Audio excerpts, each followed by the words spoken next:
لا أعرف للوصل طرق ملتوية،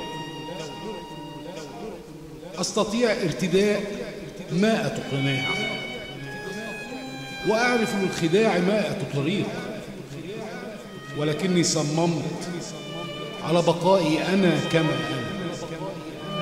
غيري له أسبابه، إن اهتممت فقط أهتم بمن أعنيه ويعنيني، فالوهم طريق لا غاية فيه إلا الانسحاب من واقع هو الحقيقة، والحقيقة واقع لا مهرب منه، والأمل وسيلة لا غاية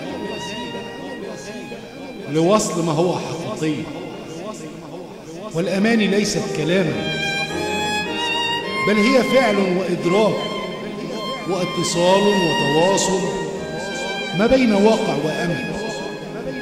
فيا ليت من يفقهون الكلام أن يدركوا أن الخيال جميل في إبداعه وأجمل في تحقيقه.